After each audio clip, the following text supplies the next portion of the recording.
नमस्कार साथियों, मैं हूं Pramod Kumar Kandwal intensive spiritual track से। प्राचीन काल से ही यह प्रश्न सबके मन में आज तक बना हुआ है कि जब मनुष्य की मृत्यु होती है तो उसके शरीर से ऐसी क्या वस्तु निकल जाती है कि मनुष्य शरीर पूरी तरह से निर्जीव हो जाता है और फिर उसके दर्शन कभी नहीं होते। अनंत काल से लेकर आज तक जितने भी मनुष्यों ने जन्म लेकर शरीर छोड़ा है, उनमें से कोई भी व्यक्ति दोबारा फिर कभी उसी स्वरूप में, उसी शक्ल में आज तक वापस नहीं आया। यही नियम और व्यवस्था मनुष्य के अलावा अन्य प्राणियों पर भी लागू होती है। हम अन्य प्राणियों के चेहरे को ठीक तरह से नहीं पहचानते तो ऐसा लगता है कि सभी एक जैसे ही हैं, मगर 84 लाख का कोई भी प्राणी उसी रूप में फिर दोबारा जन्म नहीं लेता। जब मनुष्य के शरीर से वस्तु निकलकर बाहर जाती है और वह व्यक्ति विशेष निर्जीव हो जाता है तो हम देखते हैं कि उसके शरीर का कोई भी अंग कम नहीं हुआ या गायब नहीं हुआ। कुछ बुद्धिजीवियों ने मुर्दे को तोलकर भी देखा और बताया कि मरने के बाद भी शरीर का वजन उतना ही है जितना जीवित रहने पर था। पर यह तो निश्चित है कि कुछ ना कुछ तो बाहर जरूर गया है, जिससे व्यक्ति की सारी गतिविधियां बंद हो गई हैं। मनुष्य के अंदर दो प्रकार के शरीर हैं, एक स्थूल शरीर और दूसरा सूक्ष्म शरीर, और उसके ऊपर है जीवात्मा। इस जीवात्मा की शक्ति से स्थूल शरीर और सूक्ष्म शरीर काम करते हैं।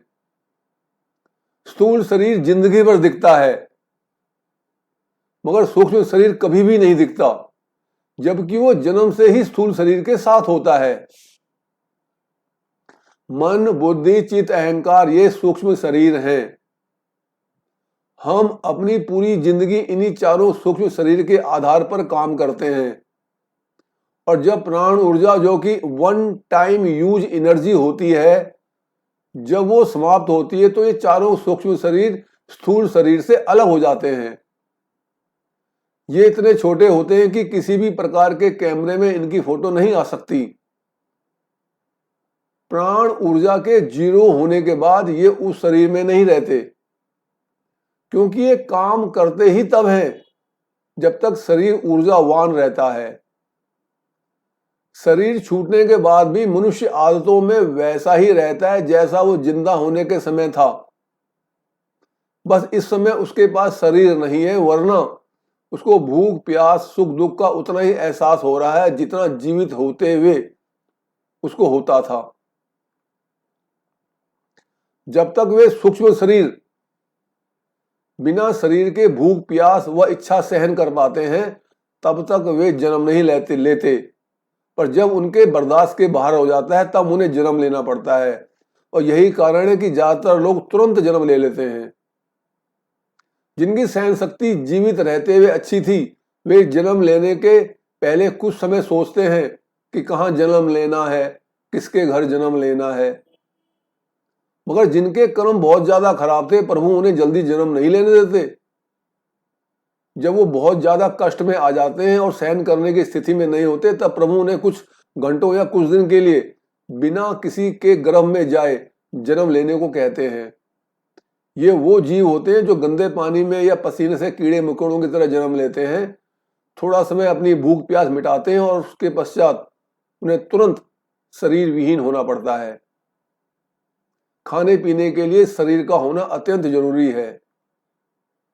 यही कारण है कि साधु संत इस बात पर जोर डालते हैं कि अपनी सारी इच्छाएं जीवित रहते ही समाप्त कर दो, नहीं तो शरीर छूटने के बाद उसी वस्तु की मांग करोगे, पर शरीर ना होने के कारण उसका उपभोग नहीं कर पाओगे और असहनीय पीड़ा होगी।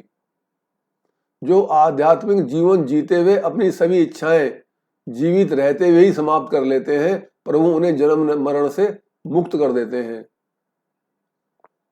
शरीर से कोई भी जीवात्मा या आत्मा बाहर नहीं निकलती।